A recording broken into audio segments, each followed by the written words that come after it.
Notre-Dame de Dijon. Cet édifice est sans doute l'un des plus purs de l'architecture bourguignonne et l'un des plus originaux par sa conception. Nous sommes en plein XIIIe siècle. La construction commencée en 1230 est achevée 20 ans plus tard, ce qui est une prouesse pour l'époque. L'espace où peut se déployer l'édifice est restreint. Les maîtres d'œuvre sont contraints à réaliser des prouesses pour équilibrer les poussées entre deux pâtés de maison, faute de pouvoir déployer les arcs-boutants.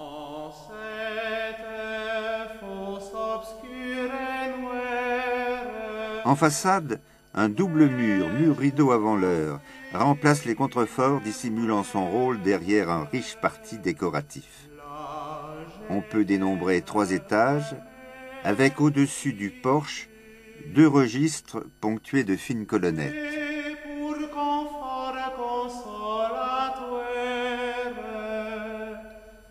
Le portail était particulièrement riche en statuaires. Il n'en reste plus rien après le passage des révolutionnaires. Surplombant la façade des gargouilles, toutes différentes, elles symbolisent avec une verve étonnante les vices et les vertus humaines avec la verdeur du Moyen-Âge. La tradition veut qu'un usurier qui voulait rentrer dans l'édifice fût écrasé par une pierre. Elle représentait justement l'avarice. Autre tradition controversée, celle de la chouette. La coutume veut que si l'on touche de la main gauche l'oiseau, le vœu fait précédemment soit exaucé. Disons un mot du jacquemart qui somme l'édifice. Il a été ramené par Philippe le Hardi à la suite d'une campagne punitive contre ses sujets flamands.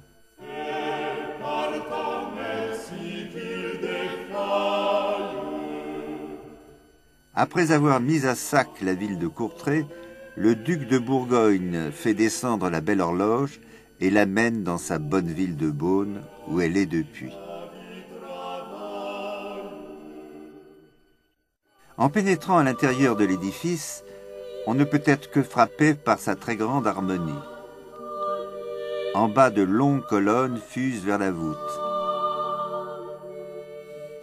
L'étage intermédiaire, le triforium, a été traité avec une rare habileté, avec ses colonnettes qui ponctuent le chœur. Enfin, la tour-lanterne qui se dresse avec hardiesse dans le ciel a été calculée avec une particulière audace. Cette tour-lanterne a été refaite au XIXe siècle par un disciple de Viollet-le-Duc qui accordait au monument une importance primordiale.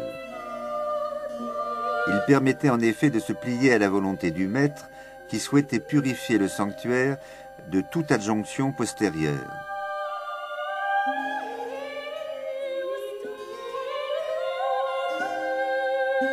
Ici, nous sommes dans le temple du XIIIe siècle et nulle création intempestive ni faute de goût ne doit venir troubler l'harmonie. À ce zèle purificateur ont échappé quelques œuvres d'art. Ainsi, ce tombeau du XVe siècle, décoré de pleurants en pierre noire de Tournai. Sur les murs, des traces de fresques récemment restaurées sont encore visibles. On peut admirer le visage fin et particulièrement expressif de Sainte Catherine, tel que savait le rendre le XVe siècle.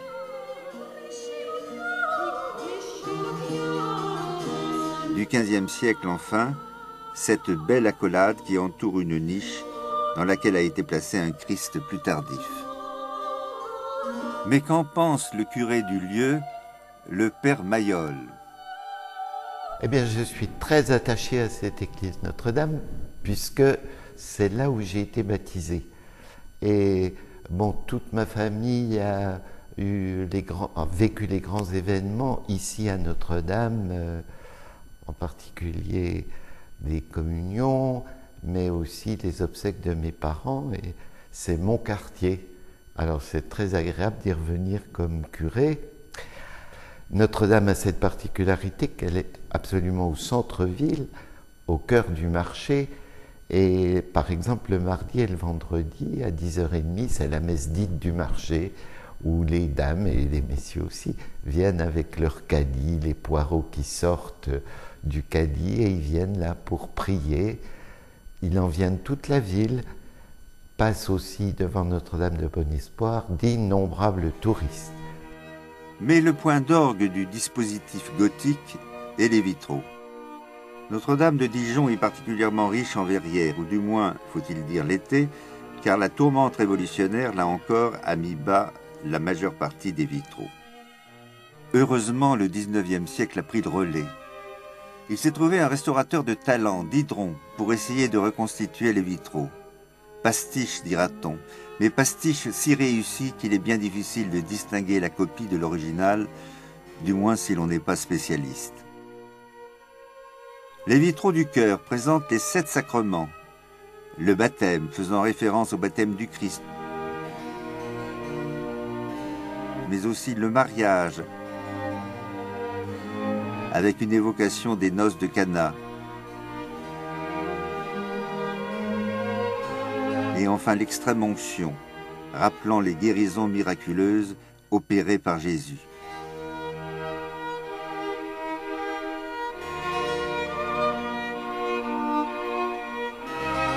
Des oculis évoquent également la grandeur des valeurs morales. Dans le transept nord, la très belle rosace dépeint la création du monde. Dieu, représenté comme un beau jeune homme, jongle avec la lune et les étoiles, suscite d'un seul geste l'écoulement des eaux et couvre de son ombre la gent animale qui prospère à ses pieds. Puis vient la création d'Adam, qui est plein d'élan et de noblesse et qui communique son dynamisme à la jeune femme qui sort de son côté. Dans la rosace opposée, la fin du monde est évoquée, le Christ en justicier apparaît dans toute sa gloire. Ces vitres du XIIIe siècle ou apparentées sont complétées par des verrières du XVe siècle présentées dans la chapelle de l'Assomption. Ces vitraux décoraient la Sainte-Chapelle de Dijon, fondée par les ducs de Bourgogne et qui était le siège de l'ordre de la Toison d'Or. Ils sont tout à fait dans la tonalité du XVe siècle, faite de magnificence, nous sommes dans un des duchés les plus prestigieux du monde, mais aussi de mélancolie, car l'art gothique est sur son déclin.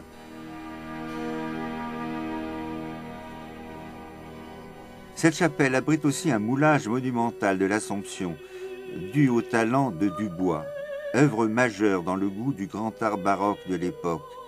Sans doute peut-on considérer avec quelque dédain cette œuvre trop chargée, mais avec ses anges de l'eau et ses mouvements tourbillonnants, elle est bien dans l'esprit du gothique, du moins du gothique finissant.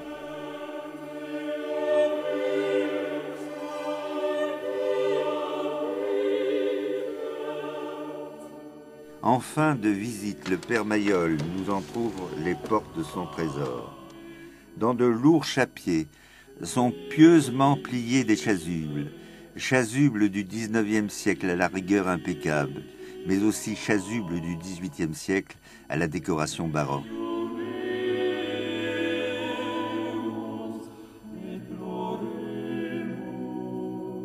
À proximité sont enfermés dans des armoires des calices aux coupes finement ciselées,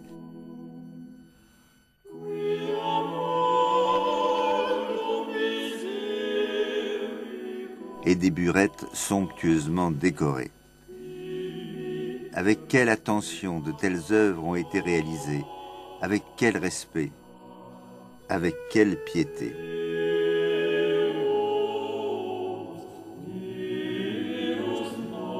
Mais au-dessus de tous ces joyaux et de toutes ces richesses, il y a cette Vierge noire, dite du Bon Espoir, Vierge archaïque remontant au plus lointain passé, Vierge miraculeuse, puisqu'à 2 reprises elle a permis de refouler l'ennemi, les Suisses en 1513, les Allemands en 1944.